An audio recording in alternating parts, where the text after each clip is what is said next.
G'day folks, welcome to another round. Alrighty, we're going to start looking at instructions today. So we've looked at registers and now we need some instructions so that we can do some things with the registers. So all of the instructions that we'll look at today are inherited from the x86 instruction set for backwards compatibility. Assembly instructions aren't case sensitive, and by default variable names aren't case sensitive either, but you can change that if you like. And I usually use lowercase or camel case for my variable names. All assembly instructions take the form of a mnemonic followed by 0 or more operands or parameters separated by commas. So I like to call them operands, and I'll also abbreviate this to op1 and op2 or op3 as well. You sometimes hear the first operand called the destination, and you sometimes hear the second operand called the source. That'll become obvious, the reasons behind that. Most instructions take 2 operands. There's some that take 1 or 0, and some take 3 as well. And you just got to be careful, because most of the time also the operands of an instruction have to be the same size. Okay, there's 3 broad types of operand. There's registers, which we've been looking at, and that's just ECX, RAX, all that sort of stuff. There's memory, which is your variables, usually defined in the data segment, but you can have local variables to a function as well, or maybe they're variables that have been passed from C++ or some other function. I abbreviate that to mem, and registers I abbreviate to reg. And also you can have sometimes immediate values. This is like a literal number, such as 29.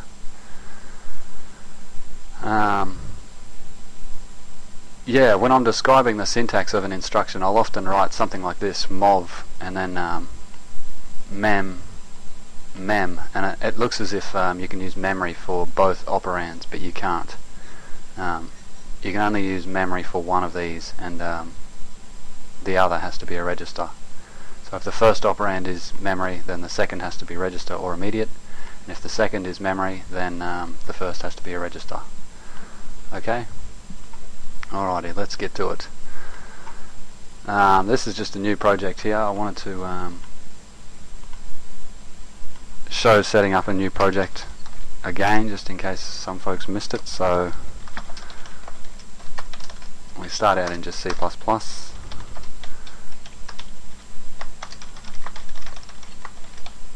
My assembly function is going to be called test function. I'll change the build customization to include MASM, the macro assembler, and I'll add my assembly file. I'm just going to call it asm.asm, asm.asm, and the other thing to do is change it to 64-bit. Okay. Now we'll go through the data segment at a different time, but for now I just want to define a single byte variable called myByte. It's a DB, define byte, and we'll set it to 0. And here's our function: test function proc ret test function end p end. Okay, so the first instruction we're going to look at is mov, the move instruction. Syntax is something like this: mov rax 267. It moves the source op2 into op1. I say move, and it's called move, but it's actually a copy. So when the CPU executes this, rax is going to have the value 267 in decimal. You can move from register to register, mov ecx, ebx. No worries. You can move from memory to register, so mov and let's see, bl my byte. No worries, my byte's 0 at the moment, so that would result in bl getting 0. You can move from a register to memory. My byte and maybe c high would result in whatever's in ch. I think there's probably nothing in there. Oh no, 267. There might be something in there. Into my byte. No worries. If we had two variables up here, my byte 2 db, maybe 9. This is the important point. You can't move from memory to memory. So mov my byte and my byte 2 won't work. If we hit F5 to run it, we'll get the error. There it is, invalid instruction operands. One of these must be a register or an immediate value, so we could say 45 if you want. Okay, so that's the move command, nice and easy. The next one I want to look at is add. The mnemonic for add is just that, add, and the syntax is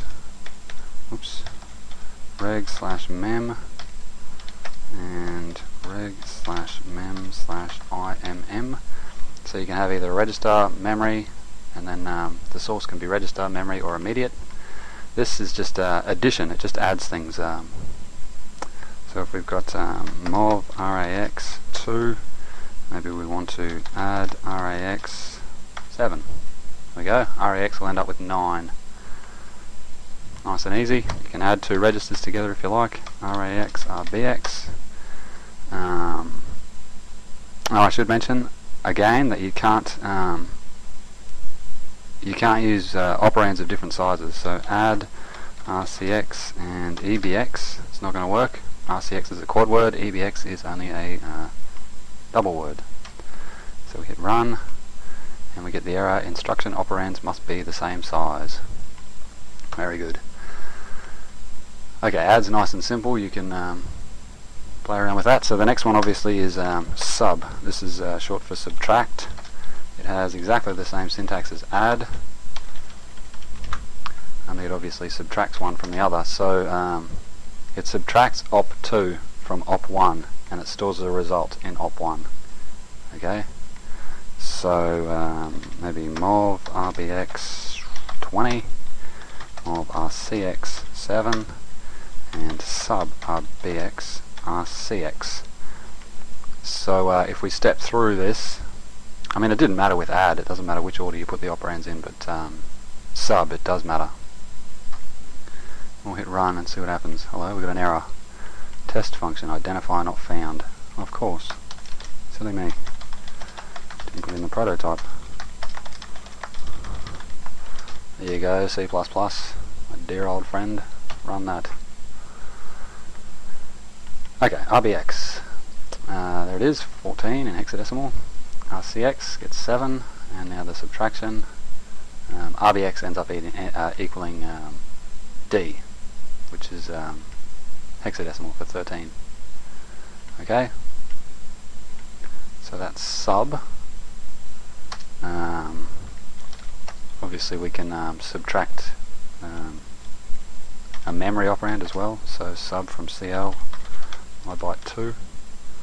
No worries, my byte 2 is a variable up here. I'm going to subtract 9 from whatever's in CL and store the answer in CL. Okay, so that's sub. We've also got neg. Neg only takes one operand, but it's a reg or mem, like that. So it does the 2's complement, or it negates a number. So if we go mov rax 89 neg rax, rax is then going to have negative 89 in it. If we neg it again, negate rather, if we negate rax again, it's going to get positive 89 again. So it's just the same as you know, putting a negative sign there, taking it away, putting it there, taking it away. That's neg, called the 2's complement. Okay, couple more commands. We've got the inc, which is short for increment. I should actually put on here what these are. That's negate, that's subtract, that's addition or just add. Inc takes either a register or mem, only one operand again, and this is short for increment, and it just adds 1 to the operand. So inc rax, rax had 89 in it from up here, so rax is then going to have 90 in it. No worries, we could inc a memory operand as well, so my byte, I can't remember what my byte's got in it at the moment, but yeah, we'll just add 1 to whatever value my byte happens to have. That's inc. And the next logical instruction is DEC, short for decrement. Oops. Decrement. This subtracts 1 from a value. So it would look something like this. Let's use something other than the regular x, bx, x, dx. Okay, yeah, minus is 1 from the operand. That's DEC. You can obviously DEC the memory operand too if you like. No worries. I do want to mention that inc and DEC aren't exactly the same as add rax1. There's a subtle difference between inc and add rax1. They don't change the flags register in exactly the same way, but we can go through that later. It's a heck of a gotcha. Even Michael LeBrash got caught by it, and he explained it in his black book. Anyway, we'll go through that later. So there's one final instruction that I want to look at, and that's the exchange instruction. XCHG, and it takes a reg/mem and reg/mem. Okay, so once again, you can't use 2 memory operands here. You never can, really. One of them's got to be a memory, a register. And this is short for exchange. And it literally swaps the values between the 2 operands. So we got mov rax2 and mov rbx5, then exchange rax rbx. What's going to happen? Obviously rbx is going to get the 2, and rax is going to get the 5. Let's just set a breakpoint and we'll see it happen, shall we?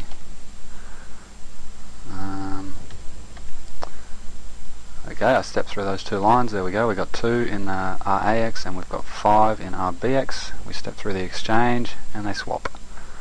Beautiful.